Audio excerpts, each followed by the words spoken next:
Two 12-year-olds tried to take the life of their friend because they believed that Slenderman told them to do it.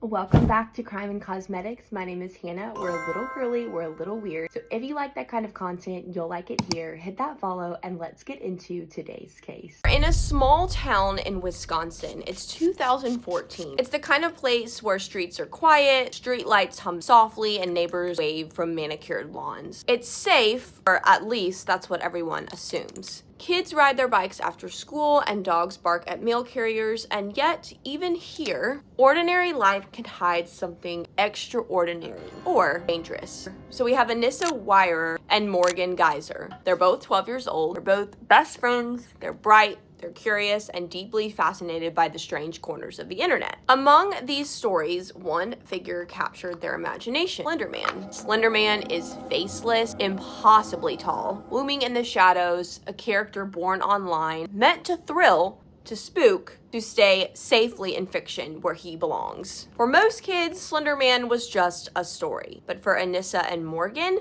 he became real. They actually believed that he was watching them. They believed that he could hurt their families if they failed to act. The line between fiction and reality was extremely blurred, and in that blurred world, they convinced themselves that a deadly plan was necessary. So now we have Peyton Leutner. She's 12 years old, gentle, trusting, unsuspecting. She had absolutely no earthly clue that she was about to be drawn into one of the darkest corners of her friend's imagination. To her, it was just a sleepover or a walk in the woods, just hanging out with friends. To Anissa and Morgan, though, it was a mission, a test of loyalty, courage, and survival. The night of this horrid attack, they led Peyton into the forest behind their neighborhood. Tall trees, a thick carpet of dead leaves, shadows stretching and twisting as the moonlight hits just the right angles. It's quiet, too quiet.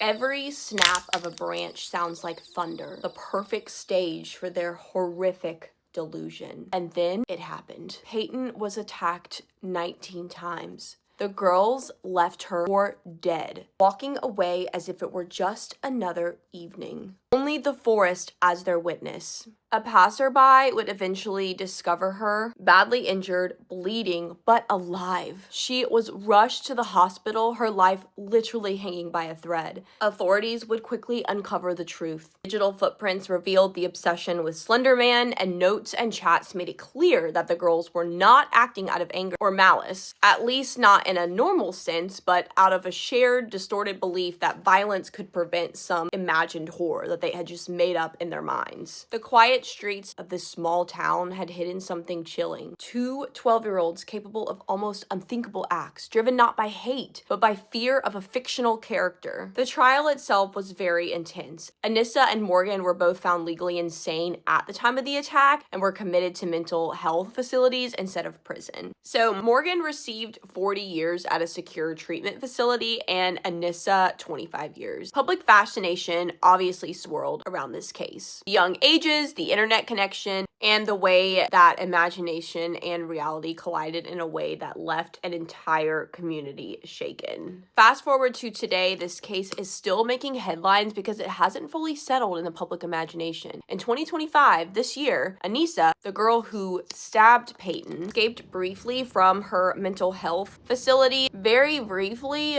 before being recaptured, and authorities confirmed that she did not leave the area and no new crimes occurred. But this did, however, definitely reignite conversations about the long-term consequences of youth violence, mental health treatment, and the lingering influence of online myths. This story lives on not because of the horror of the act, but because of the way that it reminds us that innocence can coexist with danger. That imagination, when untethered from reality, can have devastating consequences. And the quietest suburban streets can hide stories that are almost too strange to believe, but are very, very real. That is all I have for today's case. Let me know what y'all thought about this one in the comments, as well as leave your case suggestions as what to cover next. I'll see you on the next video. Bye.